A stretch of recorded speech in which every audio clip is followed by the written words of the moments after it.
right, Jeremy, you good? Okay, Georgia Tech interim head coach Brent Key. Coach, if you could start us with some remarks so we take questions. Yeah. Start off credit to Kirby and his staff, their players, the football team, well coached, did a good job down the stretch, especially the second half. And made some mistakes in the second half and couldn't sustain some drives. Ended up flipping the game early on. We were able to keep the field position and kind of tempo in our favor. The game, time of possession as well. All part of the plan of the game is to be able to shrink the game and play time of possession ball. We were able to do that in the first half. Then really as the second half came along, we had a couple of mistakes on some drives, drops or some special teams mistake that we can't have in big games like that, especially when you know it's going to be a field position game and they have an explosive offense. We knew possessions were going to be very critical for us, and we knew that being able to get the defense off the field at times was going to be very critical. Early on, I thought offensively, I thought we moved the ball. We found some nice spots in their coverages to be able to throw it. Early on, ran it. They kind of shrunk it down a little bit and took away some of the running lanes. Kind of got into the second and third quarter and weren't able to get those efficient first down gains that had taken place early on. And that's what the whole game's about. It's about, especially in a game like this, you got to be efficient on first down so you get those third manageables. We had the big fourth down conversion in the fourth quarter that was able to put us in scoring position. And then defensively, I thought they did an outstanding job. The game early on in the game, as far as taking away, working to take away the explosives, take away the explosive pass from them. Then as the game went on, we started to wear down a little bit. Had some gap issues on a couple of plays. Kind of called some blitz coverage. Got the sideline on one. I thought that they did a really good job preparing those guys for the football game. Give credit to Georgia and their football team. I didn't see any quitting those guys out there. All our guys played their tails off.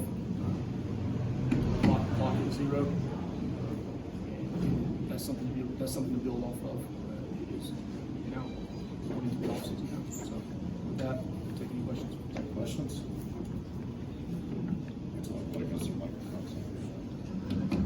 Jeff, you want Brent, to did they do anything differently in the second half defensively because you guys moved the ball?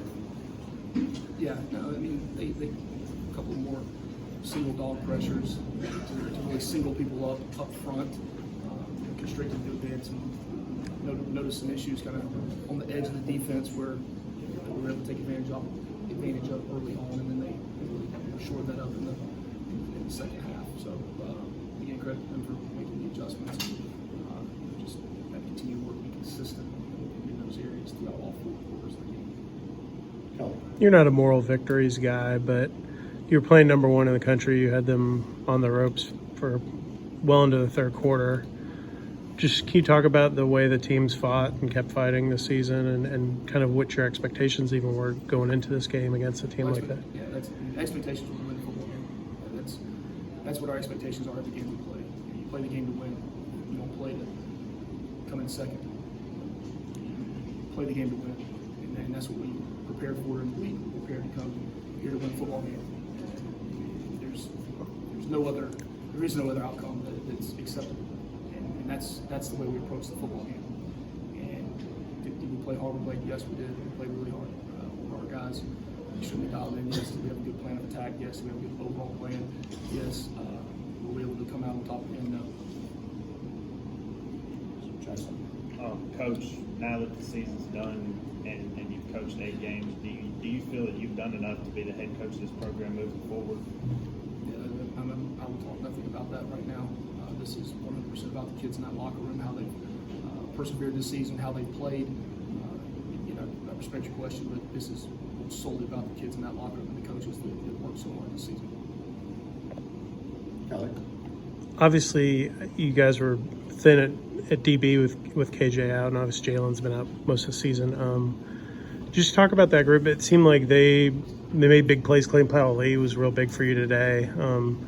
Just talk about kind of the resolve there from that secondary group that made a lot of big plays for you. Yeah, with KJ KJ out today, as much 12 personnel as they ran on offense, we were able to play more 4-3 defense, and we got a lot of snaps in there, so that took a little bit of the stress off of those guys in the back end of having to play that many snaps with KJ being out, and then Rodney. Been preparing Rodney for the last couple of weeks at that spot, and Rodney went in there and early on, like any freshman getting his first burn, he was head's kind of spinning all over the place, but I mean he settled down pretty quickly, and he's gonna be a good football player. He was able to get a lot of reps at the nickel spot out there when they went to 11 personnel subgroupings, and just overall the secondary from the preparation during the week, anticipation of what's going to come from formation tendencies or motion tendencies, being able to anticipate what the offense is going to do, and then their communication on the back end, being able to communicate with each other and get everyone on the same page. They're doing a really nice job.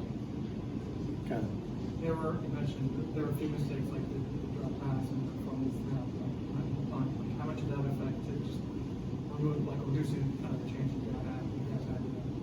Yeah, well, it reduced the field position. Right? That was the critical part of it. When you're looking at that play call on the second down, you were able to expose something in coverage, and also now you get third and long, 3rd and 10, and then it culminates with next 2 plays later with the snap, and they're able to take advantage of it. Defense was put in bad situations a couple of times, and they really so it backs up against the wall, and really came through, and we were able to hold them to the field goal in a couple of those instances. And just a credit to those guys of regardless of where they were on the field, just going out and playing the next play, and that's what you ask you guys to do, is to play the next play, and they did, and we ended up fumbling.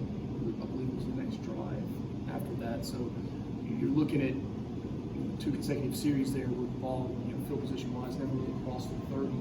So you're playing one hand top behind their back with that.